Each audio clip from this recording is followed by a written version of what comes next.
ધોરણ 7 વિજ્ઞાન પ્રકરણ 17 જંગલો આપણી જીવાદોરી ફોરેસ્ટ્સ આર લાઇફલાઇન. એક સાંજે બુજો એક વૃદ્ધ માણસ સાથે બાગમાં પ્રવેશ્યો. તેને તેના મિત્રો સાથે તેમનો પરિચય કરાવ્યો. પ્રોફેસર અહેમદ વૈજ્ઞાનિક તરીકે યુનિવર્સિટીમાં કામ કરતા હતા. બાળકોએ રમવાનું શરૂ કર્યું જ્યારે પ્રોફેસર અહેમદ ખૂણામાં પાંખડા પર બેઠા હતા. શહેરની ગોલ્ડન જ્યુબિલી ઉજવણીમાં તેમણે ભાગ લીધેલો હોવાથી તેઓ થાકી ગયા હતા. થોડી જ વારમાં બાળકો પણ આવ્યા અને તેમની બાજુમાં બેઠા. તેઓ ઉજવણી વિશે જાણવા ઈચ્છતા હતા. પ્રોફેસર અહેમદે તેમને કહ્યું કે સાંસ્કૃતિક કાર્યક્રમ બાદ વૃદ્ધ લોકોએ શહેરના બેરોજગારીના પ્રશ્ન વિશે ચર્ચા કરી રહ્યા હતા. એક સૂચન એવું આવ્યું કે શહેરની બહારનો જંગલનો વિસ્તાર સાફ કરીને ત્યાં એક ફેક્ટરી ઊભી કરવી. આથી શહેરની વધતી જતી વસ્તીને રોજગારી મળી રહે. જ્યારે પ્રોફેસર અહેમદે કહ્યું કે ઘણા લોકોને તેનાથી વાંધો હતો. આ સાંભળી બાળકો સ્તબ્ધ થઈ ગયા.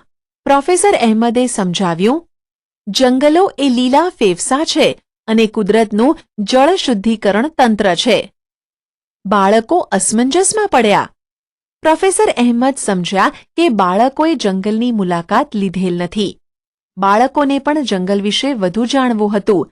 તેથી તેમણે પ્રોફેસર અહેમદ સાથે તેની મુલાકાત લેવાનું નક્કી કર્યું. એક રવિવારની સવારે બાળકો છરી, બહિર્ગોળ લેન્સ, લાકડી, નોટબુક વગેરે લઈને એકસાથે જંગલની મુલાકાતે નીકળ્યા. રસ્તામાં તેમને તેમની જ ઉંમરનો એક છોકરો ટીબુ મળ્યો, જે તેની માસી સાથે ઢોર ચરાવવા જઈ રહ્યો હતો. તે ખૂબ જ સ્ફૂર્તિથી ઢોરને એકઠા રાખવા આમ તેમ દોડતો હતો. જ્યારે તેણે છોકરાઓને જોયા ત્યારે તે તેમની સાથે ચાલવા લાગ્યો. જ્યારે તેના માસી બીજા રસ્તા પર ગયા. જેવા તેઓ જંગલમાં પ્રવેશ્યા, ટીબુએ હાથ ઉપર કર્યો અને શાંત રહેવા ઈશારો કર્યો, કારણ કે અવાજથી જંગલના પ્રાણીઓને ખલેલ પહોંચી શકે. ટીબુ પછી તેમને ઊંચાઈવાળા વિસ્તાર પર લઈ ગયો કે જેથી તેઓ જંગલનો બહોળો વિસ્તાર જોઈ શકે. બાળકોને નવાઈ લાગી, કારણ કે તેઓ જમીન જોઈ જ નહોતા શકતા. વિવિધ વૃક્ષોના મથાળા દ્વારા ભૂમિ પર જાણે લીલી ચાદર પથરાયેલ હોય. જો કે લીલું આવરણ બધી જગ્યાએ એકસરખું લીલું નહોતું. પર્યાવરણ શાંત હતું. હવાની ઠંડી લહેરખી પસાર થઈ રહી હતી, જેથી બાળકો ખૂબ જ ખુશ અને તાજગીસભર થઈ ગયા. જ્યારે તેઓ નીચે ઉતરતા હતા ત્યારે તેઓ અચાનક પક્ષીઓના મધુર અવાજ અને વૃક્ષો ઉપરની ડાળીઓ પરથી કેટલાક અવાજ સાંભળીને ઉત્સાહિત થયા. ટીબુએ તેમને શાંત થવા કહ્યું, કારણ કે આ અહીં સામાન્ય બાબત હતી. બાળકોની હાજરીના કારણે વાંદરાઓ ઉપર તરફ કૂદ્યા અને ડાળીઓ પર બેસેલા પક્ષીઓને ખલેલ પહોંચાડી. પ્રાણીઓ ઘણીવાર આ પ્રકારે બીજા પ્રાણીઓને સાવધાન કરવા ચેતવણી આપે છે. ટીબુએ એ પણ કહ્યું કે ઘણા અન્ય પ્રાણીઓ જેવા કે રીંછ, જંગલી બળદ, શિયાળ, સાપ, હાથી વગેરે જંગલના ઊંડાણવાળા વિસ્તારમાં રહે છે. પ્રોફેસર અહેમદે બાળકોને ચેતવ્યા કે તેમણે જંગલમાં ઊંડાણવાળા વિસ્તાર સુધી ન જવું જોઈએ. બુજોને પહેલીને યાદ હતું કે તેઓ જંગલ એક વસવાટ હોવા પર ધોરણ 6માં અભ્યાસ કરી ગયેલ. હવે તેમણે જોયું કે જંગલ કેવી રીતે ઘણા પ્રાણીઓ અને વનસ્પતિ માટે ઘર પૂરું પાડે છે. જે ભૂમિ પર બાળકો ચાલી રહ્યા હતા તે ઘણી ઉબડખાબડ હતી અને તે ઘણી વનસ્પતિઓથી ઘેરાયેલ હતી. ટીબુએ સાલ, સાગ, સેમલ, સીસમ, લીમડો, ખાખરો, અંજીર, ખેર, આમળા, વાંસ, કાચનાર વગેરે ઓળખવામાં મદદ કરી. પ્રોફેસર અહેમદે કેટલાક વૃક્ષો, ક્ષુપ, જડીબૂટીઓ અને ઘાસ ઓળખાવ્યા. વૃક્ષો ઉપર કેટલાય વેલા અને લતાઓ છવાયેલા હતા. સૂર્ય પાંદડા વચ્ચેથી આછો પાતળો જોઈ શકાતો હતો, જેથી જંગલમાં ખૂબ જ અંધારું લાગતું હતું. પ્રવૃત્તિ 17.1 તમારા ઘરની વિવિધ વસ્તુઓનું અવલોકન કરો અને જે વસ્તુ જંગલમાંથી મળેલ સામગ્રીમાંથી બનેલી હોય તેની યાદી બનાવો. તમારી યાદીમાં ઘણી લાકડાની વસ્તુઓ હશે, જેમ કે પ્લાયવુડ, સ્તરકાષ્ઠ, બળતણ લાકડું, ખોખા, પેપર, દિવાસળી અને ફર્નિચર. શું તમે જાણો છો કે ગુંદર, તેલ, મસાલા, પ્રાણીઓનો ખોરાક એટલે કે ઘાસચારો અને જડીબુટ્ટીઓ એ બધી જ વન્ય પેદાશો છે? શીલાને આશ્ચર્ય થયું કે આ બધી વનસ્પતિઓ કોણે ઉગાડી હશે? પ્રોફેસર અહેમદે ઉત્તર આપ્યો કે કુદરતમાં વૃક્ષો પૂરતા પ્રમાણમાં બીજ ઉત્પન્ન કરે છે. જંગલોની ભૂમિ તેમને અંકુરિત થવા અને છોડમાં રૂપાંતરિત થવા માટેની સાનુકૂળતા પૂરી પાડે છે. કેટલાક વૃક્ષોમાં પરિણમે છે. તેમણે ઉમેર્યું કે પ્રકાંડ ઉપરના ડાળીઓવાળા ભાગને વૃક્ષનો તાજ એટલે કે મુગટ કહેવામાં આવે છે. પ્રોફેસર બાળકોને ઉપર જોવા કહ્યું અને જંગલમાં ઊંચા વૃક્ષોની ડાળીઓ નીચા વૃક્ષો પર છવાઈને કેવી છત્રછાયા પ્રદાન કરે છે તે જણાવ્યું. તેઓએ તેમને છાયા તરીકે ઓળખાવ્યું. તમારા પાડોશમાં આવેલ જંગલ કે બગીચાની મુલાકાત લો. વૃક્ષોનું અવલોકન કરો અને તેમને ઓળખવાનો પ્રયત્ન કરો. તમે કોઈ વડીલોની સલાહ લઈ શકો છો અથવા વૃક્ષો વિશેના પુસ્તકની મદદ પણ લઈ શકો છો. તમે નિહાળેલા વૃક્ષોના લક્ષણોની યાદી બનાવો, જેમાં તેમની ઊંચાઈ, પર્ણનો આકાર, મુગટ, છાજ, પુષ્પો અને ફળો. કેટલીક વનસ્પતિઓના મુગટના આકાર પણ દોરો. પ્રોફેસર અહેમદે એવું નિર્દેશન કર્યું કે વૃક્ષોના મુગટ વિવિધ પ્રકારના તથા કદના હોય છે. જંગલમાં મુગટથી રચાતી જુદી જુદી આડી હરોળ જોવા મળે છે, જેને વાનસ્પતિક સમૂહો અંડરસ્ટોરેસ કહે છે. વિશાળ અને લાંબા વૃક્ષો સૌથી ઉપરનું ક્ષુપ, તેના પછીનું લાંબુ ઘાસ અને નાના છોડવાઓ સૌથી નીચેનું સ્તર બનાવે છે. બુજોએ પૂછ્યું, શું આપણે દરેક જંગલમાં એક જ પ્રકારના વૃક્ષો જોઈએ છીએ? પ્રોફેસર અહેમદે કહ્યું, ના. વિવિધ પ્રકારની પર્યાવરણીય પરિસ્થિતિને આધારે વૃક્ષો અને અન્ય વનસ્પતિના પ્રકારોમાં વિવિધતા જોવા મળે છે. દરેક જંગલમાં પ્રાણીઓમાં પણ વિવિધતા જોવા મળે છે. કેટલાક બાળકો આમથી તેમ ક્ષુપ અને છોડના ફૂલો ઉપર ઉડતા સુંદર પતંગિયાને જોવામાં મશગુલ હતા. તેઓ છોડવાઓને ખૂબ જ નજીકથી જોતા હતા. જ્યારે તેઓ છોડની આસપાસ ફરતા હતા, ત્યારે તેમના વાળ અને કપડાં પર બીજ અને વનસ્પતિના અમુક ભાગો લટકતા હતા. તેઓએ ઘણા કીટકો, કરોળિયાઓ, ખિસકોલીઓ, કીડીઓ અને વનસ્પતિની છાલ પર ચોંટેલા ઘણા નાના પ્રાણીઓ, વૃક્ષોના પર્ણ અને તળિયા પર સડેલા પર્ણો પણ જોયા. તેમણે આ બધા પ્રાણીઓના ચિત્રો બનાવવાના પણ શરૂ કરી દીધા. જંગલનું તળિયું ઘેરા રંગનું, મૃત અને સડેલા પર્ણો, ફળો, બીજ, ડાળીઓ અને નાના છોડવાઓથી આવૃત હતું. સડેલા પદાર્થો ભેજવાળા અને હૂંફાળા હતા. બાળકોએ વિવિધ બીજ અને પર્ણો તેમના એકત્રીકરણ માટે લીધા. મૃત પર્ણોના આવરણ પર ચાલતી વખતે નરમ ગાલીચા પર ચાલતા હોય તેવું લાગ્યું. શું સડતો પદાર્થ હંમેશા ગરમ હોય છે? પ્રોફેસર અહેમદે આ પ્રશ્નના જવાબ માટે બાળકોને એક પ્રવૃત્તિ કરવા સૂચવ્યું. પ્રવૃત્તિ 17.3. એક ખાડો ખોદો. તેમાં શાકભાજીનો કચરો અને પર્ણ નાખો. તેને માટીથી આવૃત કરો. થોડુંક પાણી ઉમેરો. 3 દિવસ પછી માટીનું ઉપરનું સ્તર દૂર કરો. શું ખાડામાં અંદરની બાજુએ ગરમાવો અનુભવાય છે? પહેલીએ પૂછ્યું. અહીં ઘણા વૃક્ષો છે, ઘણા જંગલો પણ છે. જો ફેક્ટરી બનાવવા માટે થોડાક વૃક્ષો કાપીએ તો શું ફરક પડે? પ્રોફેસર અહેમદે કહ્યું, તમે સ્વયંપોષી, પરપોષી અને મૃતોપજીવ વિશે વાંચ્યું છે? વનસ્પતિ ખોરાક કેવી રીતે બનાવે છે તે પણ તમે શીખી ગયા.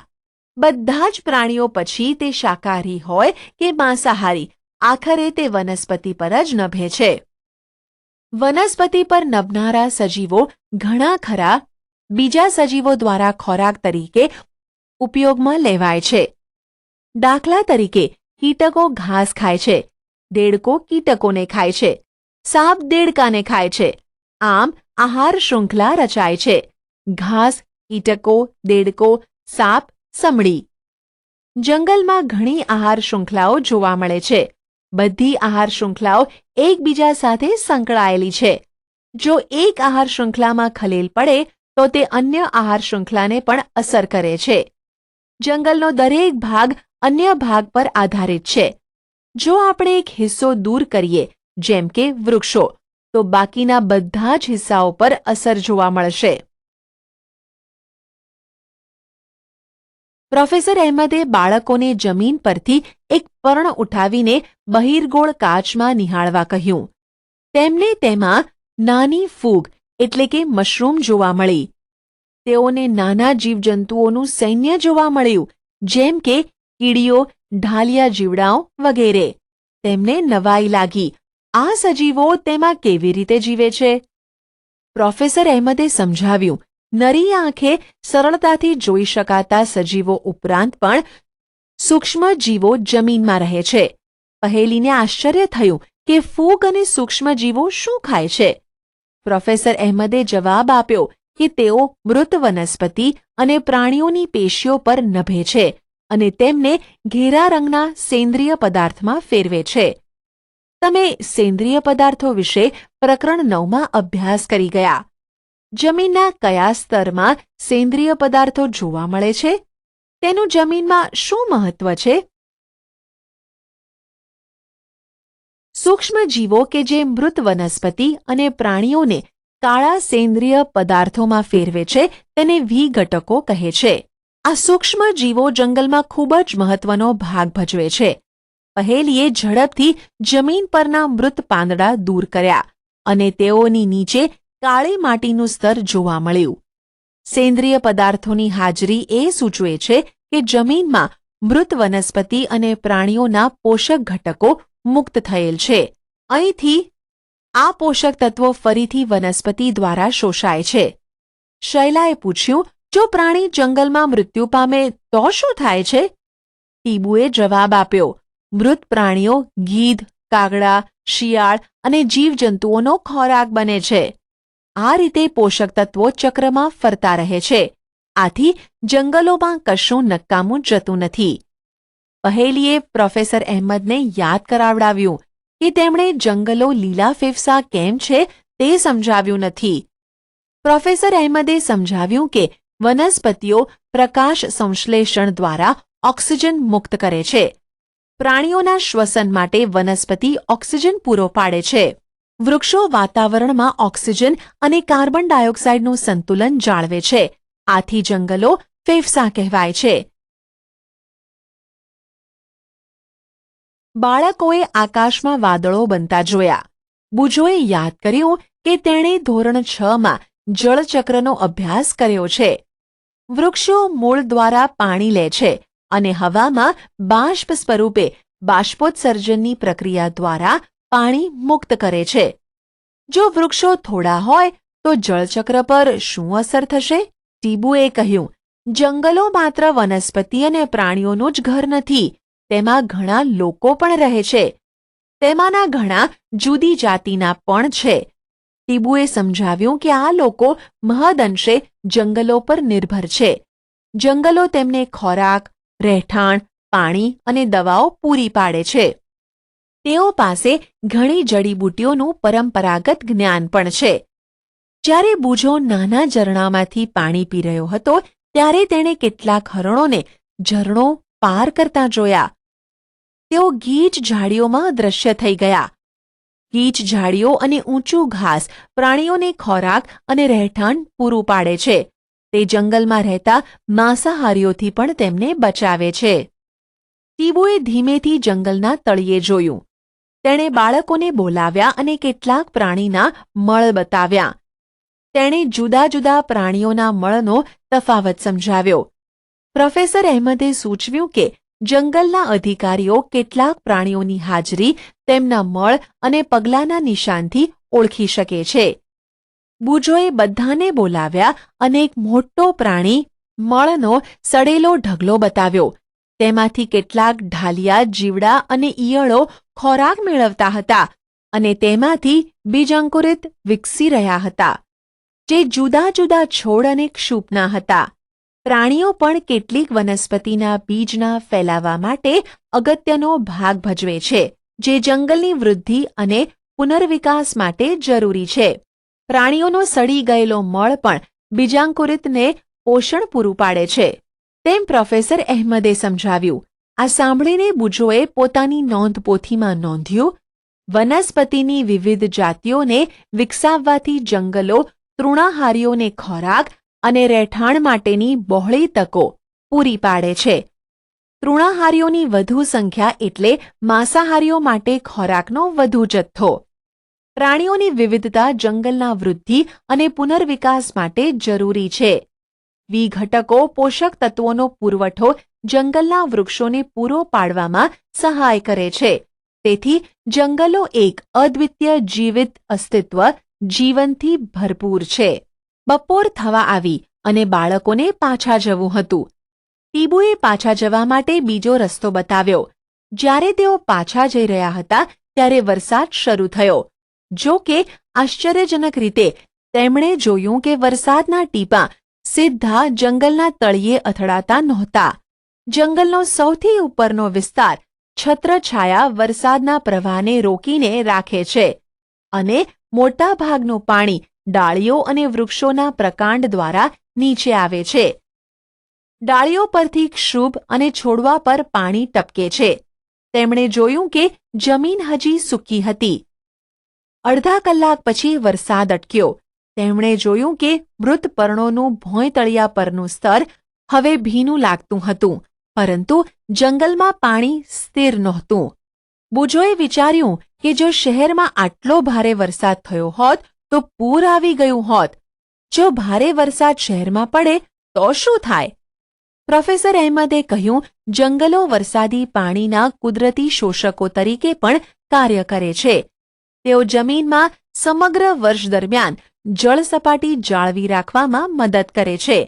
જંગલો માત્ર પૂરને અટકાવવાનું નહીં, પરંતુ ઝરણાઓમાં પાણીના પ્રવાહનું નિયંત્રણ કરવાનું પણ કાર્ય કરે છે, જેથી આપણને સ્થિર પાણીનો પુરવઠો મળી રહે.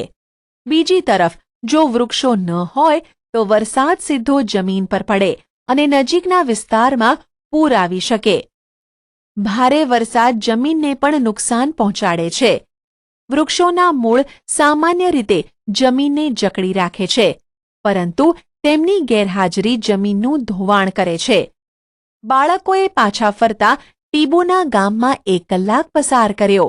ગામનું વાતાવરણ ખૂબ જ ખુશનુમા હતું. ગામના લોકોનું કહેવું હતું કે જંગલોના કારણે તેઓ ખૂબ જ સારો વરસાદ મેળવે છે. હવા પણ ઠંડી રહે છે.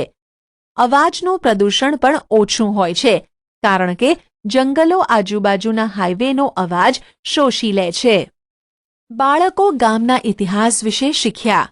તેઓ આશ્ચર્યચકિત થયા કે ગામ અને કૃષિ ક્ષેત્રો 60 વર્ષ પહેલા જંગલનો કેટલોક ભાગ સાફ કરીને બનાવવામાં આવ્યા હતા. ટીબુના દાદાએ તેમને કહ્યું કે તેઓ જ્યારે નાના હતા ત્યારે ગામ અત્યારે જેટલું મોટું છે તેટલું મોટું નહોતું. તે જંગલોથી ઘેરાયેલ હતું. રોડના અને બહુમાળી મકાનોના બાંધકામ, ઔદ્યોગિક વિકાસ અને લાકડાની માંગને કારણે જંગલો પર દબાણ આવે છે અને તે નષ્ટ પામતા જાય છે. તે આ વાતથી ખુશ નથી કે જંગલોનું પુનર્સર્જન નથી થઈ રહ્યું અને વધુ પડતા પ્રાણીઓના ચારાને લીધે વૃક્ષોને કાપી નખાય છે. પ્રોફેસર અહેમદે કહ્યું કે જો આપણે ડહાપણથી કામ લઈશું તો જંગલોને અને પર્યાવરણને પણ સાચવી શકીશું તથા વિકાસ પણ થઈ શકશે. બાળકોએ તેને લગતા કેટલાક ચિત્રો બનાવ્યા.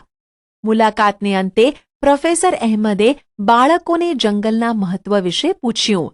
બાળકોએ લખ્યું, જંગલો ઓક્સિજન આપે છે, તેઓ જમીનને બચાવે છે અને વિશાળ વર્ગના પ્રાણીઓને રહેઠાણ પૂરું પાડે છે. જંગલો નજીકના વિસ્તારમાં સારો વરસાદ લાવવામાં મદદરૂપ છે. તેઓ ઔષધીય વનસ્પતિઓ, લાકડું અને ઘણી ઉપયોગી પેદાશો માટેનો સ્ત્રોત છે. આપણે જંગલોની જાળવણી કરવી જોઈએ. પારિભાષિક શબ્દો: છત્રછાયા, કેનોપી, મુગટ, ક્રાઉન, વિઘટકો, ડીકમ્પોઝર્સ, વનનાશ, ડિફોરેસ્ટેશન, સેન્દ્રિય પદાર્થ, હ્યુમસ, પુનઃસર્જન, રીજનરેશન, બીજ ફેલાવો, સીડ ડિસ્પર્ઝલ, જમીનનું ધોવાણ, સોઇલ ઇરોઝન. તમે શું શીખ્યા? આપણે જંગલોમાંથી ઘણી પેદાશો મેળવીએ છીએ. જંગલો વિવિધ વનસ્પતિ, પ્રાણીઓ, સૂક્ષ્મજીવો ધરાવતું તંત્ર છે. જંગલોમાં સૌથી ઉપરનું સ્તર વૃક્ષો દ્વારા, તેની નીચે ક્ષુપ અને સૌથી નીચે છોડવાઓ દ્વારા બનાવવામાં આવે છે. જુદા જુદા પ્રકારના વાનસ્પતિક સ્તરો પ્રાણીઓ, પક્ષીઓ અને કીટકોને ખોરાક અને રહેઠાણ પૂરું પાડે છે. જંગલોના જુદા જુદા ઘટકો એકબીજા પર આધારિત છે. જંગલો વધતા અને બદલાતા રહે છે અને પુનઃસર્જન પામતા રહે છે. જંગલમાં જમીન, પાણી, હવા અને સજીવો વચ્ચે આંતરક્રિયાઓ જોવા મળે છે.